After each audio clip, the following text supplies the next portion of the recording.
मायावती ने उत्तर प्रदेश चुनाव को लेकर के जनता से अपील की है और कहा है कि लालच व भय से मुक्त होकर वोट डालें।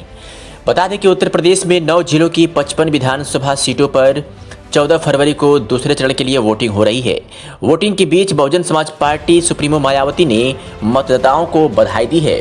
इस दौरान बीएसपी सुप्रीमो मायावती ने कहा है कि सभी प्रकार की लालच व भय आदि से मुक्त होकर वोट डालने के संवैधानिक हक का इस्तेमाल कीजिए। आप सबका एक एक वोट देश के संविधान व इसके लोकतंत्र की असली ताकत व गारंटी है।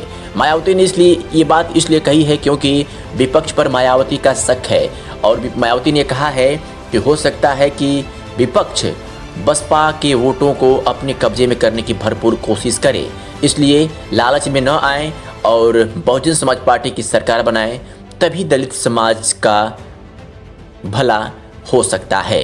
बीएसपी सुप्रीमो मायावती ने एक के बाद एक 3 ट्वीट किए। ट्वीट करते हुए मायावती ने लिखा, परम पूज्य बाबा साहेब डॉक्टर भीमराव अंबेडकर के कड़े संघर्ष के बाद एक व्यक्ति एक वोट की मिली मत समतावादी शक्ति से अपनी तकदीर खुद संवारने के क्रम में यूपी की 9 जिलों के 55 विधानसभा सीटों पर आज दूसरे चरण की वोटिंग में आप सभी की साहसिक भागीदारी का तहे दिल से स्वागत व आभार है।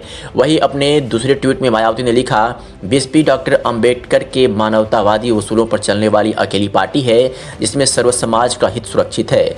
ऐसा यूपी में मैंने अपने चारों शासन में सिद्ध करके दिखाया है, जब सरकार की शक्ति संसाधन जनहित व जन कल्याण के साथ कानून द्वारा कानून के राज द्वारा न्याय के पक्ष में समर्पित रही।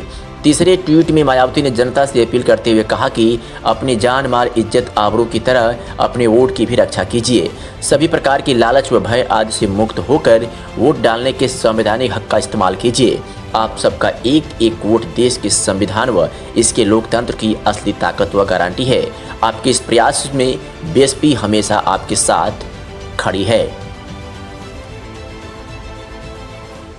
तो खबर उत्तर प्रदेश विधानसभा चुनाव से जुड़ी थी और इसमें मायावती ने स्पष्ट रूप से जनता से अपील किया है कि लालच व भय मुक्त होकर वोट डालें, किसी के बहकावे में न आएं, क्योंकि बसपा के वोटरों पर विपक्ष का लक्ष्य ज़्यादा है। उनको अपने कब्जे में करने के लिए विपक्ष हर कोई अपना सकता है और उस हथकंडे में वो आपको लालच भी दे सकता है, लेकिन अगर वो फिर दोबारा उसकी सरकार बनती है तो फिर दलितों पर अत्याचार होगा। इसलिए बहुजन समाज पार्टी को वोट करें और आने वाले समय में अपनी तकदीर को संवारें।